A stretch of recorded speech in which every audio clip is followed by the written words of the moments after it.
Hello जी, तो कैसे हैं आप लोग। काफ़ी दिनों के बाद मुलाकात हो रही है हमारी आज। जी तो आज जा रहे हैं हम करेरी लेक, जो कि सिचुएटेड है कांगड़ा धर्मशाला में। ये रास्ते में जाते हुए बीच में मुझे रेलवे के ट्रैक्स मिले, तो सोचा क्यों ना एक गेड़ी यहाँ की मार ली जाए। ये रेलवे पुल एस्थेटिकली काफ़ी सही लोकेशन में है और एकदम ऐसे मोड़ काट रहा है पहाड़ी के साथ, तो मुझे काफ़ी सही लगा। सोचा आप लोगों को भी दिखाऊँ इस प्यारी जगह को।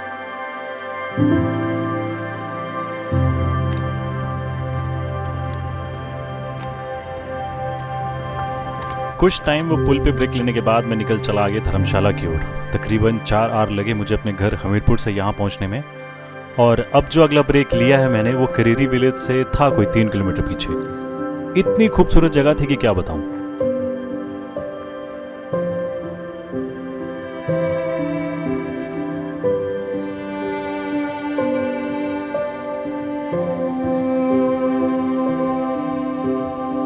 मैंने अपने रहने का 2 दिन का किया है इस हॉस्टलर में। यहाँ से करेरी लेक का जो ट्रैक स्टार्ट होता है वो है करीब 3 किलोमीटर। मैंने यहाँ आके कुछ होम स्टेज और होटल्स भी देखे थे, बट सबसे प्यारी लोकेशन में ये हॉस्टलर ही था, so I opted to go with it. खेतों के बीच में सटा ये हॉस्टलर और रोड हेड के साथ ही है, तो बढ़िया ऑप्शन लगा मुझे। और हॉस्टलर वालों, अगर ये वीडियो देख रहे हो तो स्पॉन्सर माई ट्रिप्स ना। हर वीडियो में तुम्हारे हॉस्टल को बता के और कितना एडवर्टाइज करूँगा मैं। जी तो हर बार की तरह मैं निकल चला घूमने इस गांव करेरी को भी। आज मौसम भी थोड़ा क्लाउडी है, तो मुझे कल की टेंशन हो रही थी कहीं बारिश ना स्नोफॉल ना हो जाए। ये गांव भी उतना ही प्यारा है जितना ये ऊपर स्नोफॉल से ढके पहाड़। आप अगर आएँ इस जगह तो आई मस्ट रिकमेंड कि गांव और हॉस्टलर में अपने रुकने का ज़रूर प्लान करें।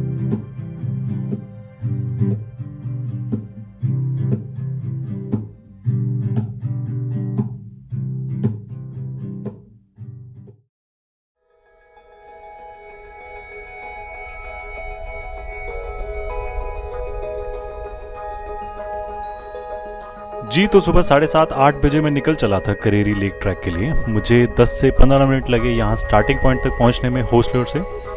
अभी टेम्परेचर -5 डिग्री चल रहा है इस जगह का। सूरज और वो गर्म धूप आने में थोड़ा टाइम है, और इस पहाड़ी के ऊपर से जब तक वो आएगा तब तक ये टेम्परेचर थोड़ा तंग करने वाला है, मुझे ऐसा लग रहा है। बट बॉडी मूव होना शुरू हो जाए तो -5 डिग्री भी क्या ही कर लेगा आपका। नीउंद रिवर के साथ चल रहा ये ट्रैक और इस रिवर के बहते हुए पानी का शोर आपको अकेला महसूस नहीं होने देता।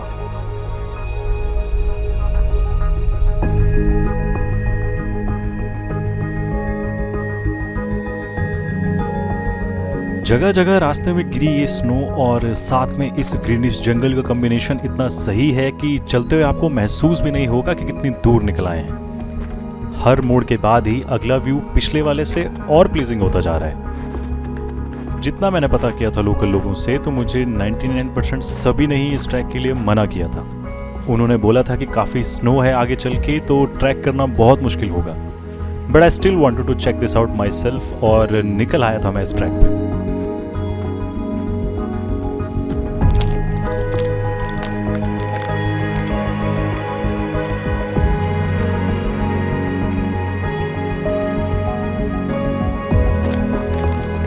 आप सबको ये बताना चाहूँगा कि ये मेरा पहला स्नो ट्रैक होगा। आज से पहले मैंने ट्रैक करते हुए स्नो की बस झलक ही देखी थी, बट ये करेरी लेक में इतना भर भर के स्नो मिलेगा मैंने सोचा नहीं था। और ये तो बस अभी शुरुआत है, ना जाने आगे चल चल के क्या क्या दिखने वाला है मुझे। हल्की चढ़ाई और फिर कुछ प्लेन, इन दोनों के वेरिएशन से ही स्टार्ट हुआ था ये ट्रैक। आप अगर आएँ कभी या प्लान कर रहे हैं स्नो में इस ट्रैक करने का, तो I must recommend proper shoes, proper layering और प्रॉपर गियर्स के साथ ही आएँ। जी मैं तो उठा के चल दिया था इस ट्रैक पे, और हाँ ग्रुप के साथ आ रहे हैं तो और भी बढ़िया चीज़ है।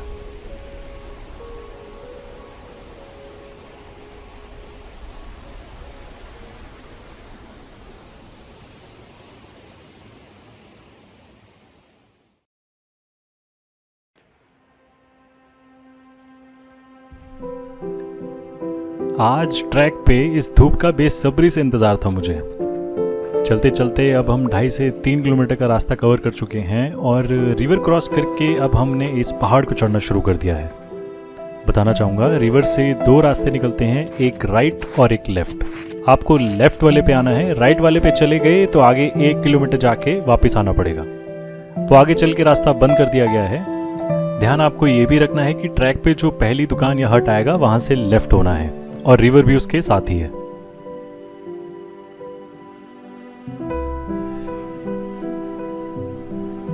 जैसे जैसे हम ऊपर चढ़ते जा रहे हैं स्नो भी उसी हिसाब से बढ़ती जा रही है। सुबह इतनी जल्दी ट्रैक करने का सोचा तो सही था मैंने, बट ब्रेकफास्ट जो इतना इम्पॉर्टेंट था ट्रैक के लिए वो मिस कर दिया था। सोचा ये भी था कि कुछ ना कुछ कैरी करके चल लूँगा ट्रैक के लिए, बट इस रास्ते में अभी तक एक दुकान नहीं मिली। कुछ हट बने तो हुए थे बट सबके सब ही बंद थे। अब समझ सकता हूँ इतने स्नोफॉल में सुबह 8 बजे कौन ही शॉप खोलेगा भला। बताना चाहूँगा टेम्परेचर अब -5 से -2 हुआ है। धूप ने धीरे धीरे अपना काम जो करना शुरू कर दिया है। मैं शुक्रगुजार हूँ इन 4 लड़कों का जो मिले मुझे इस ट्रैक पे। इन्हीं के साथ आगे का पूरा सफ़र किया मैंने। ये लोकली थे यहाँ से और फर्स्ट टाइम ट्रैक कर रहे थे इस करेरी लेक का मेरी तरह ही। और इन्हीं के साथ साथ 4 क्यूट से डॉगोस भी आ गए थे ना जाने कहाँ से। अब ऐसा कैसे हो सकता था कि मेरा कोई ट्रैक हो और वहाँ मुझे ये कुछ डॉगोस ना मिले। तो जिन 4 लड़कों और कुछ गद्दी गुत्तों के साथ हुआ मेरा आगे का सफ़र शुरू।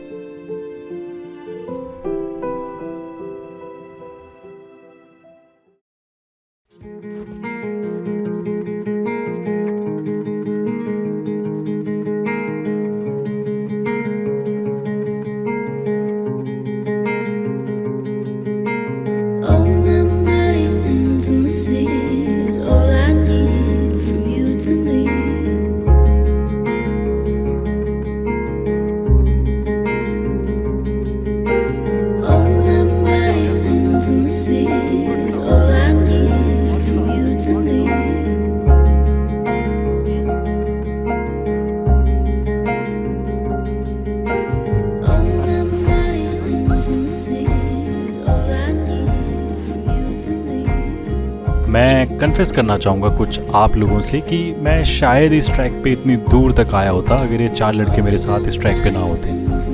मुझे समझ आया अकेले हौसला टूटते देर नहीं लगती। ये आपका दिमाग आपके साथ ही साजिश कर रहा होता है। कुछ डिफ़िकल्ट दिखते ही आपको हर मोड़ के बाद बोल रहा होता है कि वापस हो ले, कोई बात नहीं।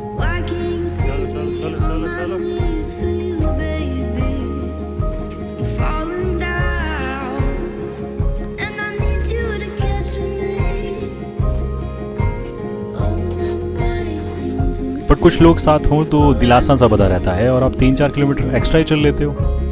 पिछले 3-4 मोड़ के बाद से ही जंगल अमूमन पूरी तरह ही छट चुका है। बस अब हर जगह वाइट स्नो कैप्ड माउंटेन ही दिख रही हैं हमें। सूरज अभी भी इस वाली पहाड़ी पे आने को है और हर जगह हम ब्रेक ले रहे हैं तो ठंड एकदम से पैरों को पकड़ ले रही है। पैरों से याद आया, हम सबके ही शूज़ दम तोड़ चुके हैं। कहने का मतलब है ब्लैक आइस ने शूज़ के अंदर तक घर बना लिया है और हम सबके ही पैर सॉक्सेस पूरी तरह गीली हो चुकी हैं।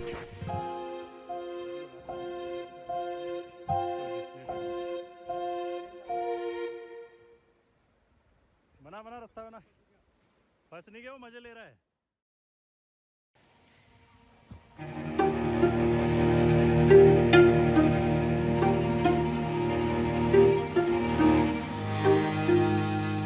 स्नो में ट्रैक करते टाइम आपकी स्पीड नॉर्मल स्पीड से घट के लगभग आधी से भी कम हो जाती है। आज सोचा तो था कि 20 किलोमीटर का ट्रैक जो कि आना जाना था टोटल कर लेंगे, बट जिस हिसाब से थिंग्स आर अनफोल्डिंग लग नहीं रहा था पूरा कर भी पाएंगे। दिक्कत बस अब ये गीले शूज़ ही नहीं दे रहे थे, टाइम भी उतना ही दिक्कत दे रहा था। हम सब 5 लोग प्लान कर रहे थे कि अगर ऊपर करेरी लेक तक गए तो शायद वापसी में बहुत ही ज़्यादा टाइम लग जाएगा। हो सकता है रात भी हो जाए। विंटर स्नो में ट्रैक करने के कुछ कॉन्स फर्स्ट टाइम पता चले मुझे आज।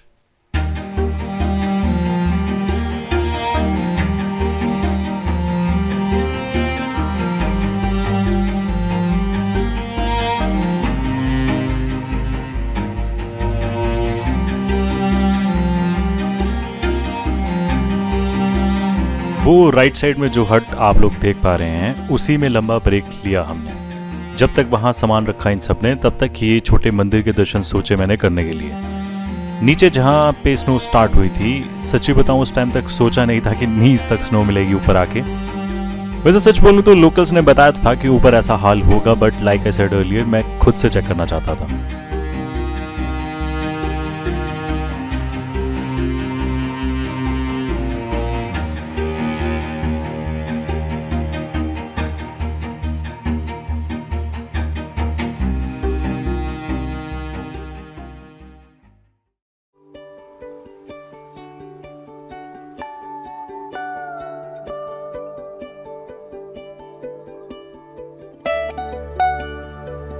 तो काइंड ऑफ लंच ही समझ लीजिए। वहाँ उस हट में बैठ के और आग जला के काफ़ी देर रेस्ट किया हम सब ने वहाँ, और फाइनली यही डिसाइड किया कि आगे लेक तक ना जाना ही बेटर रहेगा।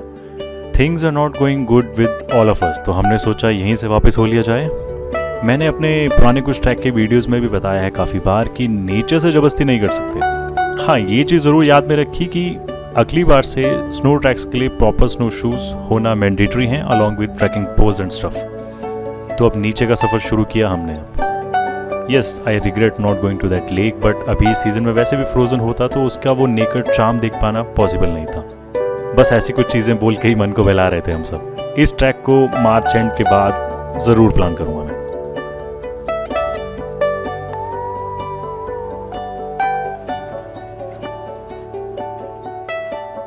तो लगभग 2 आवर्स लगे मुझे नीचे उतरने में। जंगल तक पहुंचने में टाइम लगा, बट थोड़ी स्नो जैसे ही कम हुई उतरने का सिलसिला जल्दी होता गया। मैं फिर से थैंक्स बोलना चाहूँगा अंकुर, समीर और उनके 2 फ्रेंड्स को। अगर वो नहीं होते तो शायद ही मैं इतना भी ट्रैक कर पाता। और साथ ही रास्ते में शॉप्स ना खुलने की वजह से जो उन्होंने ड्राई फ्रूट्स और वो आग पे जला के गर्म रोटी और शेजवान सॉस लगा के खाई थी, सब याद रहेगा मुझे। एक दूसरे का हौसला बढ़ाते बढ़ाते निकल आए थे हम लोग इतनी दूर।